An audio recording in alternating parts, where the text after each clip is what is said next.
When you walk through the airport, you may notice that all the TVs around you are tuned to CNN. This isn't a coincidence. The warmongering network has a virtual monopoly on airport TVs, forcing airline passengers to watch their corporate sponsored content. This is an interesting story to me because do you remember the run up to Iraq? You would walk through an airport, and I have never seen such warmongering as was coming from CNN.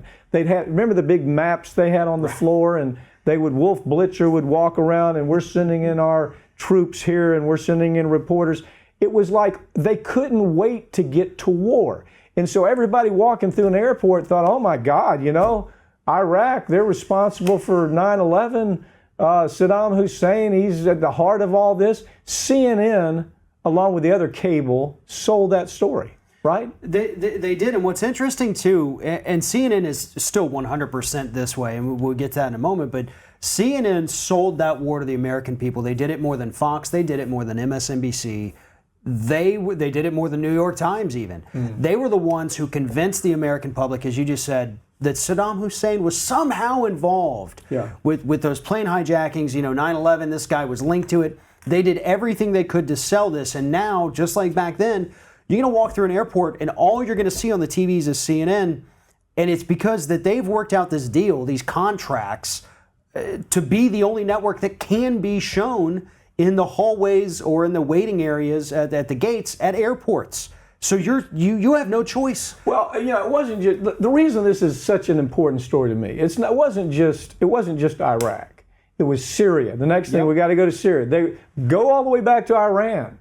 Where do they make their money? Where does cable make their money? It makes it in the now they're trying to sell a war with Russia. I mean, hell, we'll be having ballistic missiles between the U.S. and Russia if CNN gets its way.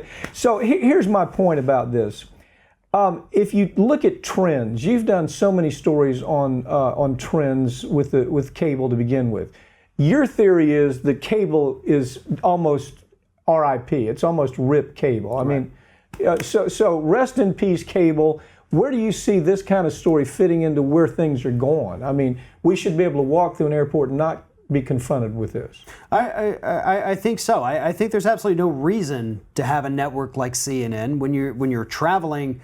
You don't need to be subjected to this. And again, this is essentially, for the most part, this is corporate propaganda. They're doing this. They're selling wars. They're selling Saudi Arabia and Yemen right now. Right, exactly. Pushing for more attacks, more missiles, more bombs, because then the commercials come on. It's a commercial for Boeing. Right. Okay, well, who's watching CNN that's going to go out and say, you know what, I'm going to go buy a Boeing. I'm going to buy a missile. Yeah. I'm going to buy a cruise missile Nothing about that makes any sense. And then the other half of the commercials on there are pharmaceutical. Yeah. So they're not going to talk bad about pharmaceutical. They're not going to talk bad about war. They're going to help sell it. So you're not getting actual news. You're really not. You're getting a watered down. The only time CNN is happy with Donald Trump, remember after they all said, well, now he's presidential, was after he sent all of those missiles over to Syria. Yeah, I remember that. Yeah, he gets involved with escalating war, bombs Syria, in CNN. Now this is presidential.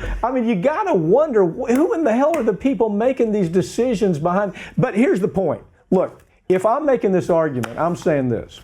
Taxpayer money subsidizes airports. Right. Okay, taxpayers pay for infrastructure. They pay for a lot of things on the airport. So taxpayers are now going up to the people working in airports saying, turn off CNN. I want to watch something else, or I don't want to watch anything. Do they have the right to do it? Yeah, they have the right to do it. But your point is, why have anything on the screen? You see, why not simply have a Wi-Fi, expanded Wi-Fi ability at an airport to where people are going to use their personal devices anyway? Well, exactly. And when you have CNN that, these were up for contracts, and CNN bid to pay the most to have it. So technically, we let the corporation come into this taxpayer-funded thing and buy it. We don't get the profits from it at all. We're just subjected to constant warmongering. But they could have had companies come in and say, all right, we're going to bid on who is going to provide the free Wi-Fi for everyone in this airport. And then when they connect, you get a quick little ad that pops up. They close it. but they know that you paid for it, and then that's it. They can look and watch it whatever we want. I mean, we've got these monitors. Show funny cat videos or something. It doesn't have to be CNN. Exactly. But there was a day when CNN, even with their warmonger history, was considered the most neutral. If you can imagine, they were the most neutral network. Then Zucker comes in. What is Zucker? He comes in and he says, look, all that really matters are ratings. And so we escalate the possible war with Russia. We escalate Trump becomes a hero when he bombs Syria. So, I mean, we got to do something about it. I think there is the argument that there are taxpayer rights here. And if we're subsidizing the airport in any kind of way with tax money, people shouldn't be subjected to what they don't want to, what they think is a total fraud to begin with.